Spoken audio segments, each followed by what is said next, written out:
नमस्कार। अथ प्रथम मंडल चत्वारिंशस्तोत्रस्य शततमस्य सूक्तस्य दीर्घतमा ऋषिः अग्निर्देवता। अब 140वें सूक्त का प्रारंभ है।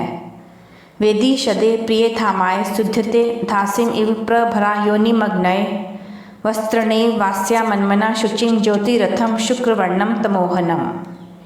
हे विद्वन, प्रिय स्थान वाले, उत्तम वेदी पर बैठने वाले, प्रकाशमान अग्नि के लिए अन्न के समान ही स्थान के विशेष रूप से तैयार कर पवित्र रथ के समान ज्योतिर्मय, दीप्तिमान और अंधकार के विनाशक अग्नि को स्तोत्रों से किसी वस्त्र के ढकने के समान ढक दो।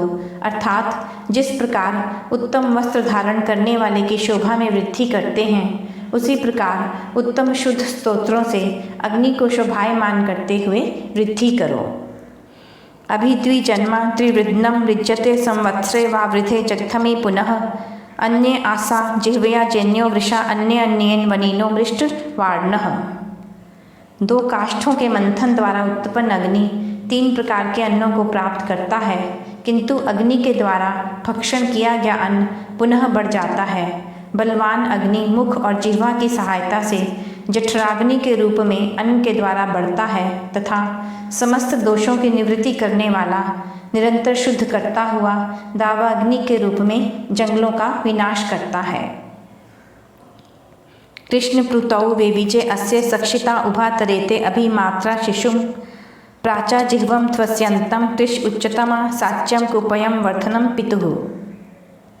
इस अग्नि की श्याम वर्ण और एक साथ रहने वाली दोनों अरणि रूप माताएं मंथन से कंपित होती हैं। इसके पश्चात वे उत्तम गतिशील ज्वालाओं रूपी जिह्वा वाले, अंधकार के नाशक, शीघ्र उत्पन्न होने वाले, संग करने योग्य, बहुत प्रयत्न से रक्षा करने योग्य, पालन करने वाले के लिए समृद्धि देने वाले शिशु अग्नि को उत्पन्न करती हैं।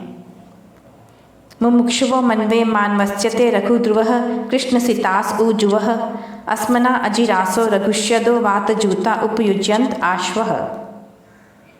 मोक्ष प्रदान करने वाली, तीव्र गति वाली, काले मार्ग से जाने वाली, वेग वाली, विभिन्न वर्ण वाली, शीघ्र जाने वाली, वायु से प्रेरित होने वाली और सर्वत्र व्याप्त होने वाली अग्नि की ज्वालाएं मनस्वी मनुष्य के लिए यज्ञ में उपयोगी होती हैं। अग्नि की ज्वालाएं मुक्ति प्रदान करने वाली और सबको अपने कार्यों में प्रेरणा देने वाली होती हैं। इनसे ही यज्ञ का कार्य संपन्न होता है।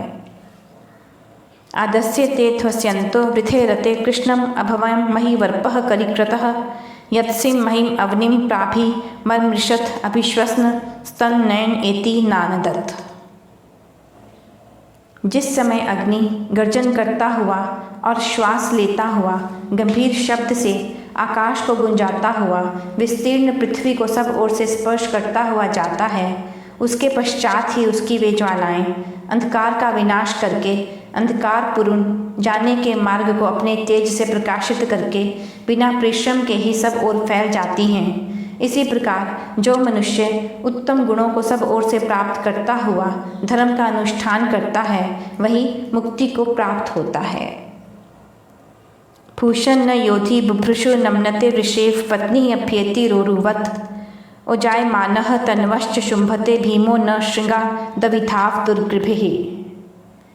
यह अग्नि पीत वर्ण वाले औषधियों में मानो उनको भूषित करते हुए प्रवेश करता है तथा गाय की ओर भागने वाले बैल के समान शब्द करता हुआ औषधि वनस्पतियों की ओर भागता है। अधिक प्रचंड होकर अपने शरीर रूपी लपटों को तेजस्वी बनाता है तथा उग्र रूप धारण करके भयंकर पशु की भांति सींग अर्थात ज्वालाओं को घुमाता है। स संस्थितिरो विष्टिरः समगृभायति जानत्रेव जानति ही नित्य आशये पुनर्वर्धन्ते अपि यन्ति देव्यम अन्यत वर्पः पित्रोः कृण्वते सचा। वह अग्नि कभी छिपकर कभी विस्तीर्ण होकर औषधियों को व्याप्त करता है। ज्ञानवान अग्नि अविच्छिन्न होकर ज्वालाओं का आश्रय लेता है, तब ज्वालाएं बढ़ती हैं और द्युलोक की ओर बढ़ती हैं। उसके पश्चात वे ज्वालाएं अपने पिता रूप अग्नि के साथ पृथ्वी और आकाश में विविध रूप धारण करती हैं। तम ग्रुवः केशिनिः सम ही रेभिर्ऊर्ध्वाः तस्थुः ममृषिः प्रायवे पुनः तासां जरां प्रमुञ्चन् एति नानददसुं परम जन्यं जीवनम अस्त्रितम। लंबी ज्वालाएं उस अग्नि का सब ओर से आलिंगन करती हैं। वे ज्वालाएं निश्चय से मृत प्राय होती हुई भी अग्नि के लिए पुनः ऊपर की ओर मुख करके उठ जाती हैं। अग्नि उन ज्वालाओं की वृद्धावस्था को दूर करता हुआ उत्कृष्ट सामर्थ्य और अखंडनीय जीवन को उत्पन्न करके गर्जन करते हुए जाता है। जो विद्वान लोग भी शरीर और आत्मा के बल को नष्ट नहीं करते, वे वृद्धावस्था और रोगों से रहित होकर तेज को धारण करते हैं। अधिवासम परिमातुर्हन्नः तुविग्रेभिः सत्वभिः याति विजयः वयो दधत पद्वते रेरी हत सदानुशयनी सचते वर्तिनी रह। यह अग्नि पृथ्वी माता के ऊपर के वस्त्र, स्थानीय तृण आदि को चारों ओर से समेटते हुए के समान प्रसिद्ध प्रभूत शब्द करने वाले प्राणियों के साथ वेग से जाता है और पगों वाले द्विपद चतुष्पद प्राणी के लिए अन्न देता है। अग्नि सर्वदा तृण आदि को जलाता हुआ क्रमशः जिस मार्ग से जाता है उस मार्ग को पीछे से श्याम वर्ण से युक्त करता जाता है। यह प्रसिद्ध है। जैसे अग्नि जंगलादिकों को जलाता और पर्वतों को तोड़ता, वैसे अन्याय और अधर्मात्माओं की निवृत्ति कर और दुष्टों के अभिमानों का नाश कर सत्य धर्म का प्रचार करना चाहिए। अस्माकम अग्ने मघवत्सु दिदिहयत श्वसिवान ऋषभो दमुनाः अवास्या शिशुमतिः दिदेर्वर्मेव युत्सु परिजर्भुराणः। हे अग्नि, तू हमारे समृद्ध घर में प्रकाशित हो।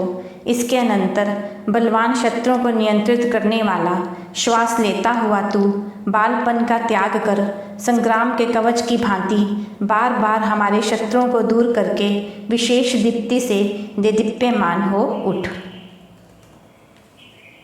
इदम अग्ने सुधितम दुहिता दधि प्रियादु चिन्मन्मनः प्रियो अस्तु ते यत्ते शुक्रम तन्वो रोचते शुचि तेन अस्म भयम वंसे रत्नमा त्वाम। हे अग्नि, दुख के साथ धारण किए हुए व्यवहार में वह प्रिय व्यवहार से सुंदर धारण किया हुआ यह मेरा मन तुम्हारा अति प्रिय हो। तुम्हारे लिए हमारे द्वारा किया गया अग्नि का स्तोत्र हर प्रकार के स्तोत्रों की अपेक्षा उत्तम हो, जिससे से कि शरीर का पवित्र करने वाला शुद्ध पराक्रम अधिक तेजस्वी हो और हमें मनोहर धन की प्राप्ति हो। रथाय नावम उत नो गृहाय नित्यारित्राम पद्वतीम रास्य अग्ने अस्माकं वीरान उत नो मघोनो जनाश्च या पार्यामच्छर्म या च। हे अग्नि, जो आप हमारे वीरों और सुंदर धन वालों और हम लोगों को समुद्र के पार उतारे और जो हमको सुख को अच्छे प्रकार प्राप्त कराए, उस नित्य दृढ़ बंधन युक्त जल की गहराई की परीक्षा करते हुए स्तंभों तथा पगों के समान प्रशंसित पहियों वाली बड़ी नाव को हमारे समुद्र आदि में रमण के लिए व घर के लिए देने वाले हो, सो हम ऐश्वर्य की उन्नति निरंतर करें। अभी नो अग्न उक्थम इत उजुर्या थ्यावा क्षामा सिंधवश्च स्वगुताः गव्यम यव्यम यंतो दीर्घा हेशम वरम अरण्यो वरंतः। हे अग्नि, आप हमारे स्तोत्र की प्रशंसा करते हुए हमें निरंतर उद्यम में ही रत कीजिए। आकाश, पृथ्वी और स्वयं बहने वाली नदियाँ हमें गौएं, उत्पन्न दुग्ध आदि और अन्न आदि प्रदान करें। इसके अतिरिक्त अरुण वर्ण वाली उषाएं सर्वदा हमको रमणीय अन्न और बल प्राप्त कराने वाली हों। यह 140वां सूक्त समाप्त हुआ। अगले अंक में 141वां सूक्त प्रस्तुत करेंगे। नमस्कार।